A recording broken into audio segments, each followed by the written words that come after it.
Hey guys, this Let's Talk Wheels. Mike Herzing and our good buddy Scott Talon, the head of the Jeep brand. We're at the Jeep Cherokee launch. And tell you what, Jeep owners are pretty conservative, and they were pretty upset when the Cherokee came out. They loved the Cherokee, but they were upset about the front end and everything. But they all of a sudden it became a great seller. So guess what? Maybe they aren't so conservative, but Jeep is changing it, and it's just everybody loves this thing. I tell you what, this is awesome. Yeah, for the 2019 model year, we've updated the Cherokee, really front to back, inside, and a number of enhancements. But yeah, most notably, what people will recognize is the new front end. So new hood, new fenders, new grille, new fascias, and we've repositioned the headlights, and we've really moved the styling closer to align with the Grand Cherokee. We wanted to break through the segment when we launched this in 2014, so we came with a really dramatic design. It was a little bit polarizing. Some people absolutely loved it. They loved it because, yes, it looked like a Jeep, but it was distinctive, and for that same reason, others didn't like it. So we really feel like it's an evolution of that original design, but it's going to widen the appeal and broaden the appeal for sure. As much as they love the front end now, the changes, and the back end, because it looks like the Grand Cherokee, the most awarded SUV on the planet ever, from the company that came out with the first SUV ever. Guys, it's not about that. It's now how it runs and how it drives. Oh, my gosh. Yeah, a number of the enhancements beyond the styling. We've got an all-new powertrain combination for 2019. But there wasn't anything wrong with the other one, but this one is... I didn't think there was anything wrong until I drove this one. I was like, wow, I thought this one's so much better. It is. It's amazing. It's a four-cylinder turbocharged inline-4, direct injected, making 295 pound-feet of torque. I mean, it's absolutely amazing. You get, phenomenal on-road performance. Great acceleration, and what's great is you get all that performance, but the fuel efficiency of a four-cylinder. And what's really great is when we make that into our Trailhawk model, we actually have a different final drive ratio, and we've improved the crawl ratio. So the capability performance part of it is improved. So on-road, off-road, it's been improved in every aspect. It feels bigger inside. I know it really isn't, but it feels that way, and it just feels different to drive it. If you put them next to each other, they're really not that much different, but it just feels and it looks totally different. Yeah, so it's what you don't see. There's all the little changes that add up to a really big result. So that level of refinement, we wanted to match the ride quality and the driving experience to match the exterior. It's a premium look, but the interior has really nice deployments, soft touch materials everywhere, but that refined driving experience. So we've reduced the NVH, the noise, vibration, and harshness. Right. The drivability is much more refined. The shock and spring tuning is also been adjusted for the 19 model year to give it a really nice on-road tight feel and confident feel behind the wheel.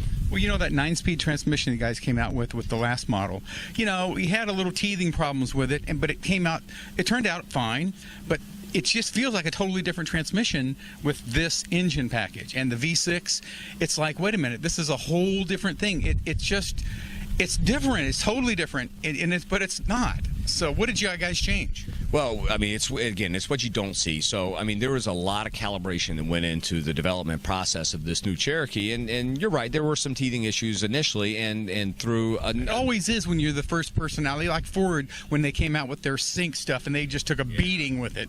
And so you guys were the first ones with the 9-speed transmission, and you guys took a beating with that one. So, hey, it's the way it is. Yeah, and that's, fortunately, it's long in the rearview mirror, and now with this powertrain combination, it's really a refined experience. It's seamless, the shifting, it's just so much more refined, but it gives you that efficiency. It gives you the acceleration that you get from having the extra couple cogs of transmission. Right. Sure. We were just driving here to Southern California, around Malibu and things like that, and it just zips around. Even the 4-cylinder. Now the V6 is my favorite, obviously. It's awesome. But the 4-cylinder, the other one, the first generation one was, it was kind of, it just didn't have the guts this one. This one has a lot more power. It's like night and day. It's, dare I say, fun to drive, but it really is. It really is. It's got that passing power, and what's important is in the real world that 40 to 60, you got to make a passing maneuver or get by someone relatively quickly. You can do it with ease. It is really that simple now with this new 2-liter. Well, with the extra torque, that transmission has got 9 speeds. It has to go from like eighth to 5th, and now instead it has to go from 8th to maybe 7th or 6th, and there's a big difference. There's a huge difference. So that time to downshift, again, it's part of that refinement, that responsiveness. The engine's immediately responsive, but you need the transmission to pair up with it properly, right. And that's exactly what you get. Oh man, tell you what, you guys have worked so hard on the whole lineup. And we were just talking earlier about how, Chrysler and everything after the bankruptcy and all the breakups and everything else, you guys have worked on getting the interior, is just so much better. The interiors, all the quality materials. You find something that's got a problem, you go back and find the people that build it and you get them to do it better, and you just find these problems and you fix them.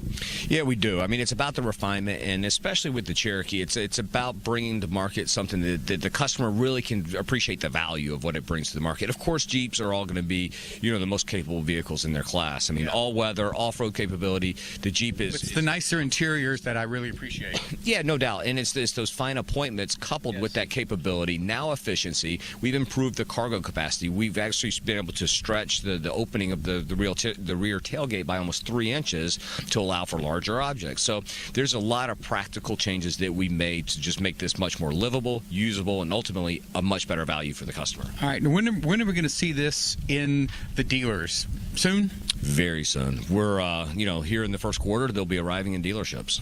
Guys, you need to take a look. If you're looking at like the RAV4 or if you're looking at the CRV, okay, they're good vehicles. Don't get me wrong, but take a look at this thing. If you may have overlooked it before, or if you looked at some of those wacko magazines, Consumer Reports and stuff like that, okay, they have their opinion, but you need to look at this vehicle. Don't overlook it anymore. It's got good quality. It's got the quality interior parts. It's always had the capability. But take a look at the Cherokee. Honest, take a look at this thing because it's really neat. We have beat the heck out of this sucker off-road. Of course, you can always do that, but now the interiors, you don't have any squeaks or rattles. This vehicle has been bludgeoned for 2 weeks now by guys here that's had bent wheels, and it's got blown out tires. It's got underneath, it's been smashed here. But guess what? There's not one squeak or rattle, and you couldn't say that 6 or 7 years ago on a Jeep. You definitely can't say that on Hondas and Toyotas, but you can. This vehicle doesn't have one squeak or rattle, and to me that makes a big difference. And I'm not lying on this deal. This is a big deal for me. And Scott, and that's because of this guy here working his tail off, and he gets to beat up vehicles, and then when they have squeaks or rattles, he finds out why, and then he goes back and finds out if they can improve it. And that's the difference between this company now and this company 10 years ago. That's the difference. You're absolutely right. And they're not perfect. None of them are, but they do their best, and that's the difference. You're right, Mike. And Mike Manley and Sergio, they hold these people accountable to. I think they probably have lash marks on their back. But no, these are good folks, and everybody in the automotive industry is really good. Other brands, they have good folks too. They really do. Everybody works really hard nowadays to give you a good product, and you guys have done great. I tell you what, you guys, congratulations, Scott. Another home run. Thanks for making the trip to California. Yeah. All right, folks. This is Mike Herzing. Let's Talk Wheels.